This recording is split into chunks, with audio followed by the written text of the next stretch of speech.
This is me Aayushi and I welcome you to Scoreshala. So आज के इस वीडियो के अंदर बच्चों अपन अनएम्प्लॉयमेंट के बारे में बात करने वाले हैं। ठीक है, बेरोजगारी क्या होती है, कितने टाइप की होती है, किस तरीके से इस प्रॉब्लम से बाहर निकला जाता है, इसके बारे में अपन आज के इस वीडियो में बात करते हैं। ठीक है, तो चलो इसको अपन स्टार्ट करते हैं। सो देखो, अभी तक इस चैप्टर के अंदर अपन ने क्या क्या देख लिया है कि हमारी जो पॉपुलेशन होती है इसको अपन किस तरीके से रिसोर्स में कन्वर्ट करते हैं। ठीक है, सो ज्यादा से ज्यादा जो पॉपुलेशन है उसको एजुकेशन के बेसिस पे अच्छी हेल्थ प्रोवाइड करवा करके हम एक तरीके से एक अच्छे रिसोर्स में उसको कन्वर्ट कर देते हैं, that is true.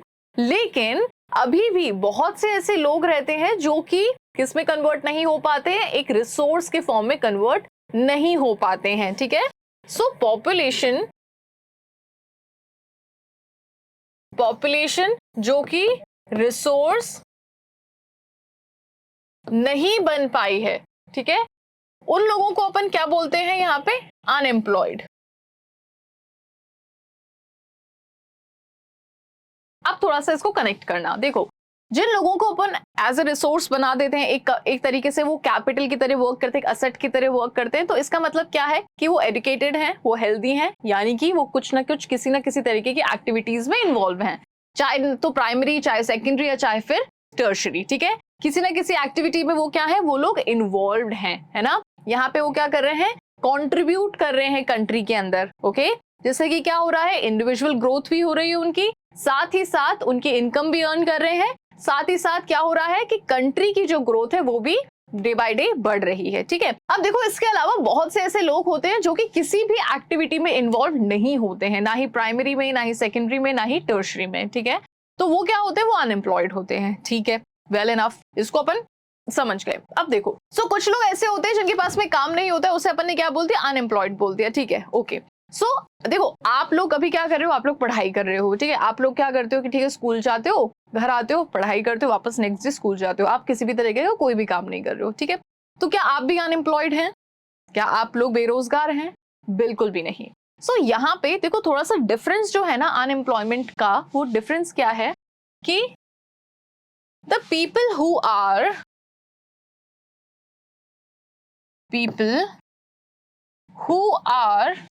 willing to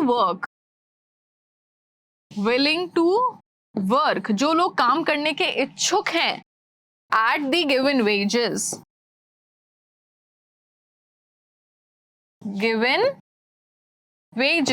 but are not getting work। इसका मतलब क्या हुआ कि कुछ ऐसे लोग होते हैं जो कि काम करने के इच्छुक हैं। ठीक है, वो काम करना चाहते हैं, जो भी उन्हें वेजेस मिल रहे हैं उन वेजेस पे वो काम करना चाहते हैं, लेकिन द प्रॉब्लम इज कि उनको काम नहीं मिल पा रहा है। और इस तरीके के लोग क्या कहलाते हैं, इस तरीके के लोग कहलाते हैं अनएम्प्लॉयड। ठीक है, अब देखो इसमें भी एक एज ग्रुप होता है।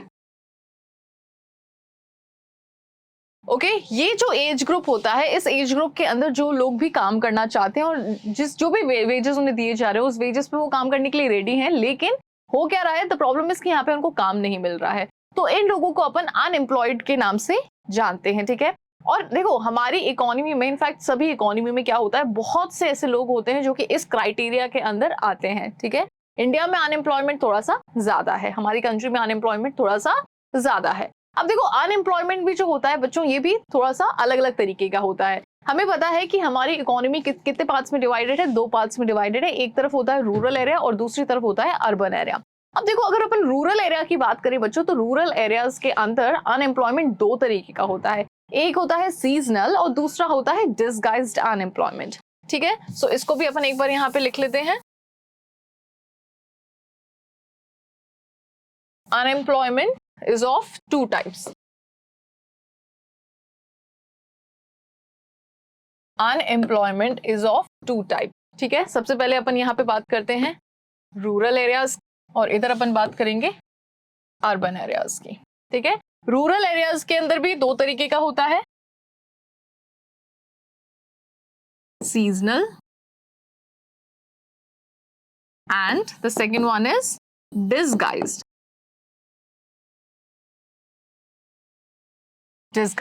ठीक है, सो अर्बन एरियाज में किस तरीके का अनएम्प्लॉयमेंट देखा जाता है? एजुकेशनल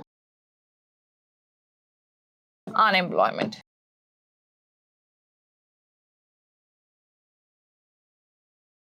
ठीक है, अब इसको थोड़ा सा अपन समझते हैं। देखो, सीजनल अनएम्प्लॉयमेंट क्या होता है, हमें पता है कि रूरल एरियाज में ज्यादा से ज्यादा क्या किया जाती है? एग्रीकल्चर किया जाता है। ठीक है, अब देखो एग्रीकल्चर के बारे में अगर अपन बात करें तो हमें पता है कि हर एक क्रॉप का एक पर्टिकुलर टाइम फिक्स होता है कि ये जो क्रॉप है ये इस टाइम पे उगाई जाएगी, इस टाइम पे ये मतलब हार्वेस्ट होगी, इस टाइम पे इसकी कटाई होगी। ठीक है, तो ये सारी चीजें फिक्स होती हैं। तो सपोज करो जैसे कोई क्रॉप है, उसको पूरा उगने में, कटने में कितने टाइम का वक्त लगता है? 3 महीने का वक्त लगता है। ठीक है, तो किसान क्या करते हैं कि भाई यहाँ 3 महीने वो इस काम में बिजी हैं। ठीक है, अब इस 3 महीने के बाद में नेक्स्ट साइकिल तक उनके पास में किसी भी तरीके का कोई भी काम नहीं है ना? तो यहाँ पे इसको ही अपन किस नाम से जानते हैं? सीजनल अनएम्प्लॉयमेंट के नाम से इसे जानते हैं कि ठीक है, सीजन में उनके पास में काम है, बाकी साल के जितने भी महीने हैं उस महीनों में उनके पास में काम नहीं है, और यहाँ पे वो क्या है? यहाँ पे वो अनएम्प्लॉयड है। ठीक है, तो ये हो जाता है आपका सीजनल अनएम्प्लॉयमेंट। फिर अपन बात करते हैं डिसगाइज्ड अनएम्प्लॉयमेंट की। तो देखो, डिसगाइज्ड अनएम्प्लॉयमेंट एक एग्जाम्पल के थ्रू मैं आपको समझाती हूँ। सो आप एक चीज इमेजिन कीजिए कि एक फैमिली है, जिस फैमिली में कितने लोग रहते हैं? 5 लोग रहते हैं। ठीक है, उनके पास में एक छोटा सा लैंड है, उस लैंड पे वो लोग खेती बाड़ी करते हैं और अपना गुजारा करते हैं। ठीक है, अब एक परिवार के जो 5 लोग हैं, वो पांचों लोग उस छोटे से जमीन पे काम करते हैं। ठीक है, अब suppose this is the land और ये 5 लोग इस पे काम कर रहे हैं। जब ये लोग पांचों लोग इसमें काम कर रहे हैं तो ये कितना प्रोड्यूस कर रहे हैं? 10 kgs। ओके, अब यहाँ पे द थिंग इज कि इन पांचों में से अगर हम 2 को हटा दें, ठीक है, अगर अपन 2 लोगों को हटा दें इस लैंड पे से, 2 लोगों को अगर अपन हटा दें, 3 लोग मिलकर भी कितना प्रोड्यूस कर रहे हैं? अगर सपोज करो 10 kg, तो यहाँ पे हम क्या कहेंगे कि वो जो 2 लोग हैं, है ना, इन दोनों लोगों के होने से ना होने से कोई फर्क नहीं पड़ता। ये लोग जब इस लैंड पे काम कर रहे थे तब भी 10 kgs प्रोड्यूस हो रहा था, ये लोग जब इस लैंड पे काम नहीं कर रहे हैं तब भी 10 kgs प्रोड्यूस हो रहा है। तो ये एक तरीके से यहाँ पे क्या कर रहे हैं? देखने में ये एम्प्लॉयड है, देखने में कोई भी क्या कहेगा कि हाँ दे आर एम्प्लॉयड, लेकिन ये एक तरीके का अनएम्प्लॉयमेंट है। ठीक है, और इसी अनएम्प्लॉयमेंट को कहते हैं डिसगाइज्ड अनएम्प्लॉयमेंट। अगर इन दोनों को यहां से निकाल करके किसी दूसरी जगह लगाया जाए, इन दोनों लोगों को अगर निकाल करके किसी दूसरी जगह लगाया जाए, तो ये वहां से क्या करेंगे? ज्यादा प्रोडक्टिविटी करेंगे, कुछ नया काम सीखेंगे, कुछ नई स्किल सीखेंगे, कुछ नई ट्रेनिंग लेंगे। ठीक है, तो वो इनके लिए भी बेनिफिशियल होगा एज ए इंडिविजुअल और हमारी कंट्री के लिए भी बेनिफिशियल होगा। अब अगर ये दोनों भी यहीं पे काम कर रहे हैं तो इनकी ग्रोथ क्या है? 0, क्योंकि 3 लोग मिलकर के भी इतना ही प्रोड्यूस कर रहे हैं जितना 5 लोग मिलकर प्रोड्यूस कर रहे हैं। तो बेटर सिचुएशन क्या है कि इन दोनों को यहां से निकाल के कहीं और लगाया जाए, जहां पे ये ज्यादा से ज्यादा कुछ नया सीखने को मिले, जहां से इनकी फैमिली की जो इनकम है वो भी बढ़े।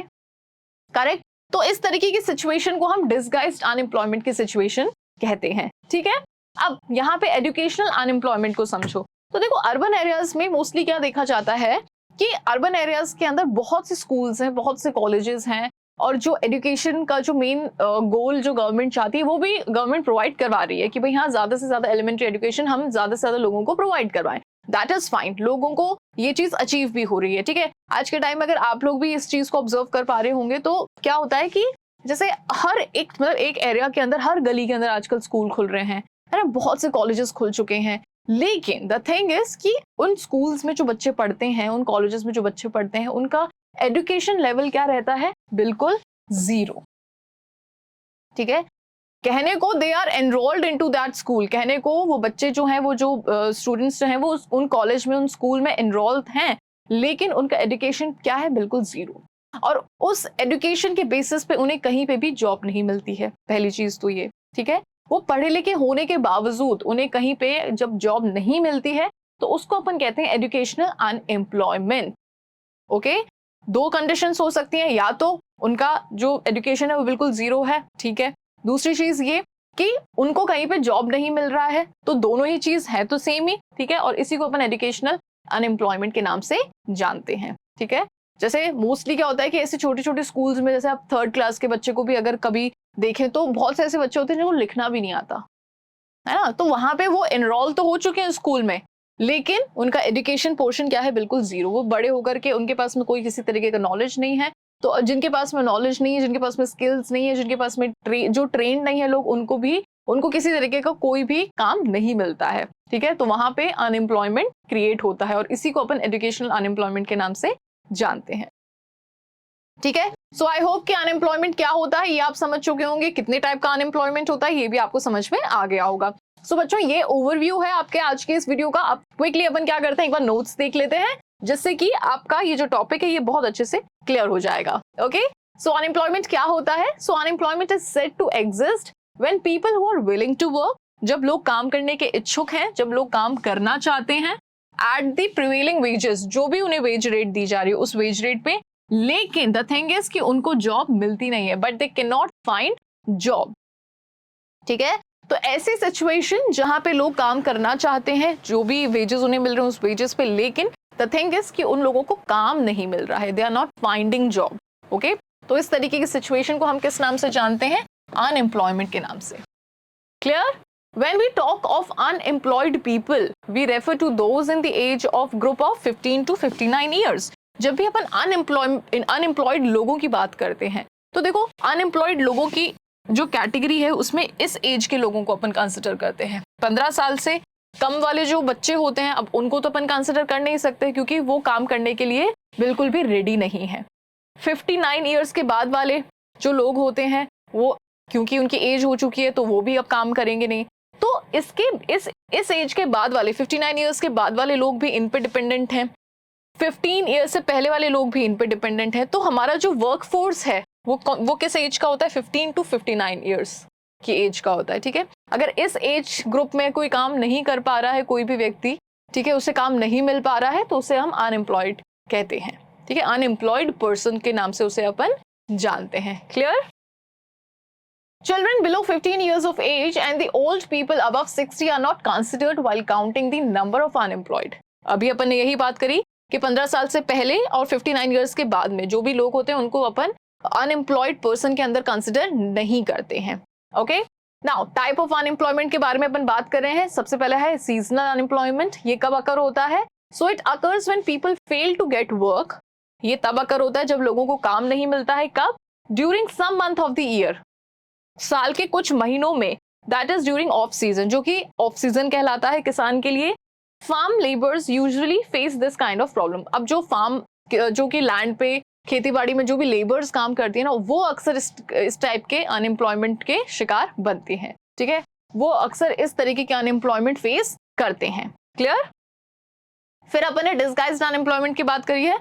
सो it refers to a situation, ये एक ऐसी सिचुएशन है wherein some number of workers in a job is more than actually required to the job.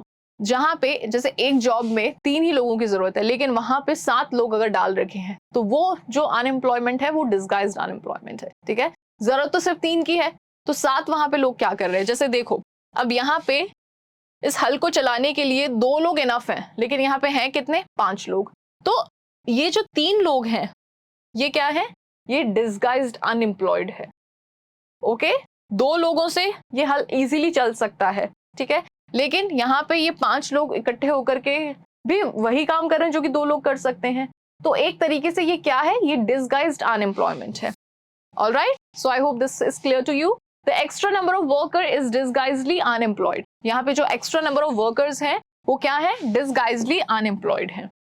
Okay, This also can be seen in agricultural workforce where more than required number, ये agricultural workforce में भी देखा जाता है इस तरीके की unemployment, ठीक है, जहां पे जितने लोगों की जरूरत है, जैसे से 8 पीपल, ठीक है, सपोज 8 लोगों की जरूरत है फैमिली मेंबर्स में, ठीक है, so it involves in work that could be done by 3 people only. तो 3 लोगों से जो काम किया जा सकता है उस काम के अंदर कितने लोग इन्वॉल्व हैं? 8 लोग इन्वॉल्व हैं, ठीक है। तो ये एक तरीके से डिस्गाइज्ड अनएम्प्लॉयमेंट, और ये ज्यादातर कहाँ पे देखा जाता है? एग्रीकल्चर से रिलेटेड जो भी एक्टिविटीज होती है उसके अंदर ये अनएम्प्लॉयमेंट ज्यादा से ज्यादा देखा जाता है। Means those 5 people are disguisedly unemployed as their presence और एब्सेंस डज नॉट मैटर। अभी अपन ने यही बात करी थी कि भाई 8 लोग हैं, 8 में से एक्चुअल में जिनके थ्रू काम किया जाता है या फिर जिनके होने से काम इजीली हो सकता है वो 3 लोग हैं। बाकी के ये जो 5 लोग हैं, ठीक है, ये इनकी जो प्रेजेंस है या फिर इनकी जो एब्सेंस है उससे प्रोडक्शन पे कोई फर्क नहीं पड़ता। ये होंगे तब भी उतना ही प्रोड्यूस हो रहा है, ये नहीं होंगे तब भी उतना ही प्रोड्यूस होगा। करेक्ट। अर्बन अनएम्प्लॉयमेंट की अपन बात कर रहे हैं, ठीक है। इसके अंदर क्या अपन ने एजुकेशनल अनएम्प्लॉयमेंट को कंसिडर किया है। So it occurs when the educated person do not gate employment, जो कि पढ़ा लिखा व्यक्ति जब उसको काम नहीं मिलता है तब ये इस तरीके की अनएम्प्लॉयमेंट क्रिएट होता है। According to its educational level और has to work below it. उसका जो एजुकेशन लेवल है, जैसे सपोज करो किसी ने कुछ अच्छी डिग्री ले रखी है, एमकॉम एमए अगर कर रखा है, लेकिन उसे उस लेवल का काम नहीं मिल रहा है, उसको किस लेवल का काम मिल रहा है, इससे बहुत नीचे लेवल का काम मिल रहा है, तो ये एक तरीके का अनएम्प्लॉयमेंट ही है, ठीक है। Example, people having a higher degree of educational qualifications do not have work to do, और a computer engineering degree holder is working as a data entry operator in a firm. So आज के time में काफी जगह आपने ये चीज देखी होगी कि बहुत से ऐसे लोग हैं जिनके पास में बहुत अच्छी अच्छी डिग्रीज हैं, ठीक है, जो कि इंजीनियरिंग कर रखे हैं या फिर बीकॉम एमकॉम कर रखे हैं, मास्टर्स कर रखे हैं, लेकिन क्योंकि अब काम की कमी है, एम्प्लॉयमेंट की कमी है, तो वो क्या काम कर रहे हैं, बहुत ही नीचे लेवल के, जैसे जो उनके, वैसे तो कोई काम छोटा नहीं होता है देखो, लेकिन जो उनकी डिग्री से बहुत नीचे लेवल पे है, उस लेवल का वो काम करते हैं, ठीक है। तो इसी को अपन किस नाम से जानते हैं, इसी को अपन अनएम्प्लॉयमेंट के नाम से जानते हैं, और अर्बन एरियाज में ये वाला अनएम्प्लॉयमेंट ज्यादा देखा जाता है। Correct. Okay, now impact of unemployment. अब अपन यहाँ पे क्या देखने वाले, अनएम्प्लॉयमेंट का इम्पैक्ट देखने वाले हैं। So unemployment leads to wastage of man power resource. अब देखो यहाँ पे क्या हो रहा है कि अनएम्प्लॉयमेंट की वजह से मैन पावर रिसोर्स का बहुत ज्यादा वेस्ट हो रहा है। जैसे सपोज करो कि रूरल एरिया में कोई बहुत से ऐसे लोग हैं जिनको पढ़ाने में बहुत ज्यादा इंटरेस्ट है, ठीक है, वो बहुत अच्छा पढ़ा सकते हैं, लेकिन क्योंकि उनके पास में एम्प्लॉयमेंट नहीं है, उनके पास में ऐसी अपॉर्चुनिटी नहीं है, तो वो क्या हो रहा है, उनकी उस स्किल का, उनकी उस एबिलिटी का वेस्ट हो रहा है, ठीक है। वो किस वजह से हो रहा है, क्योंकि अनएम्प्लॉयमेंट बहुत ज्यादा है, उनके पास में अपॉर्चुनिटी नहीं है। Clear. People who are an asset for the economy turn into a liability. अब जो लोग एक एसेट की तरह बन के सामने आ सकते हैं इकोनॉमी में, वो क्या बन के आ रहे हैं, एक लायबिलिटी की तरह बन के आ रहे हैं। असेट आपको पता है असेट क्या होता है, asset is a wealth and liability is what, liability is burden, ठीक है। सो सपोज रूरल एरिया में कुछ ऐसे लोग हैं जो कि बहुत अच्छा पढ़ा सकते हैं, या कुछ भी जो भी काम है वो बहुत अच्छी तरीके से कर सकते हैं, लेकिन अब उनके पास में क्योंकि अपॉर्चुनिटी नहीं है, उनके पास में एम्प्लॉयमेंट नहीं है, तो वो एसेट की तरह बन के नहीं आ रहे सामने, वो एक बर्डन की तरह सामने बन के आ रहे हैं। क्यों बर्डन क्यों बन रहे हैं, क्योंकि उनके पास में काम ही नहीं है करने के लिए, ठीक है। There is a feeling of hopelessness and despair among the youth. अब अनएम्प्लॉयमेंट की वजह से क्या हो रहा है कि जो होपलेसनेस बहुत ज्यादा बढ़ रही है, ये जनरेशन में होपलेसनेस बहुत ज्यादा बढ़ रही है। Unemployment tends to increase economic overload. अब अनएम्प्लॉयमेंट की वजह से हमारी इकोनॉमी पे भी ओवरलोड बहुत ज्यादा बढ़ रहा है, ठीक है, जो लोड है वो काफी ज्यादा बढ़ रहा है और बढ़ते बढ़ते ओवरलोड हो चुका है, ठीक है। ये सारे क्या है, इम्पैक्ट है किसके, अनएम्प्लॉयमेंट के। Unemployment has detrimental impact on the overall growth of an economy. देखो किसी भी इकोनॉमी के अंदर, हम ये नहीं कह रहे कि सिर्फ हमारी इकोनॉमी में नहीं, किसी भी इकोनॉमी के अंदर जब अगर इकोनॉमी को ग्रो करना है, अगर कंट्री को ग्रो करना है, तो उसके अंदर अनएम्प्लॉयमेंट को सबसे कम करना होगा, ठीक है। अनएम्प्लॉयमेंट एंड पॉवर्टी, इन दोनों को जब हम कम कर देंगे तो इकोनॉमी अपने आप ग्रो करने लग जाएगी, ठीक है। जितने लोग हैं, ठीक है, हमारी पॉपुलेशन आपको पता है कितनी ज्यादा है, अगर इस पॉपुलेशन में से जो वर्कफोर्स जो लोग हैं 15 to 59 ईयर्स वाले जो लोग हैं, अगर वो ज्यादा से ज्यादा सब काम करेंगे, तो आप ये चीज सोचिए कि हमारी इकोनॉमी की जो इनकम है वो कितनी ज्यादा बढ़ेगी, हमारी इकोनॉमी हर एक पर्सपेक्टिव पे कितना ग्रो करेगी। करेक्ट। यही मेन एम है हमारा कि अनएम्प्लॉयमेंट को हमें कम से कम करना है हमारी इकोनॉमी के फेवर के लिए। Okay, increase in unemployment is an indicator of a depressed economy. जिस भी इकोनॉमी के अंदर बेरोजगारी बढ़ रही है, अनएम्प्लॉयमेंट बढ़ रहा है, तो वो इकोनॉमी कैसी इकोनॉमी बन के सामने आ रही है, डिप्रेस्ड इकोनॉमी की तरह बन के सामने आ रही है। ओके, आई होप ये आप इंपैक्ट्स आपको सारे अच्छे से समझ में आए होंगे। प्रॉब्लम ऑफ अनएम्प्लॉयमेंट कैसे, unemployment leads to wastage of man power, इसके बारे में अपन ने बात कर ली। असेट फॉर द इकोनॉमी, जो कि असेट है वो किस में कन्वर्ट हो रहे हैं, वो लायबिलिटी में कन्वर्ट हो रहे हैं। This is liability. Okay, it implies a great social waste, ये क्या है, एक तरीके का सोशल वेस्ट है, ठीक है। Unemployment tends to increase economic overload अपना बढ़ता जा रहा है अनएम्प्लॉयमेंट की वजह से। The quality of life of an individual as well as of the society is adversely affected. जो क्वालिटी ऑफ लाइफ है लोगों की वो बहुत ज्यादा एडवर्स इफेक्ट मतलब एडवर्स इफेक्ट देखने को मिल रहा है। देखो क्वालिटी ऑफ लाइफ कैसे कि देखो अनएम्प्लॉयड आदमी जो है वो ना अच्छे से पढ़ पाएगा, ना वो अपनी हेल्थ का ध्यान रख पाएगा, ना वो अच्छा लाइफस्टाइल मेंटेन कर पाएगा। ठीक है, क्यों नहीं कर पाएगा? क्योंकि उसके पास में पैसा नहीं है। ठीक है, और इसी तरीके से क्या होगा कि हमारी सोसाइटी में जितने ज्यादा अनएम्प्लॉयड लोग होंगे उतना ज्यादा हमारी सोसाइटी का जो ओवरऑल लाइफ स्टैंडर्ड अपन देखें वो बिल्कुल डिमिनिश होता जाएगा, बिल्कुल कम होता जाएगा। Okay, decline in its health status and rising withdrawal from the school system. यही चीज अपन ने बात करी, हेल्थ सिस्टम में कमी आती जाएगी। ठीक है, हेल्थ सिस्टम जो है वो बिल्कुल कम होता जाएगा। अगर आपके पास में जॉब नहीं है, अगर आपके पास में जॉब नहीं है तो आपके पास में पैसा नहीं है, पैसा नहीं है तो आप अपनी हेल्थ का ध्यान नहीं रख पाओगे। ठीक है, और आप अच्छी एजुकेशन भी नहीं ले पाओगे for that matter. Okay, increase in unemployment is an indicator of depressed economy. ठीक है, ओके, सो ये पॉइंट अपन समझ चुके हैं। सो आई होप कि आज का ये जो टॉपिक है अनएम्प्लॉयमेंट ये आपको अच्छे से क्लियर हो गया होगा। ओके, सो अगर आपको ये वीडियो अच्छा लगा है, सारी चीजें आपको अच्छे से समझ में आई हैं, तो इस वीडियो को लाइक कीजिएगा, चैनल को सब्सक्राइब करना, इस वीडियो को आप अपने फ्रेंड्स के साथ में शेयर भी कर सकते हैं और बेल आइकन को प्रेस करना बिल्कुल भी नहीं भूलना है। Thank you so much.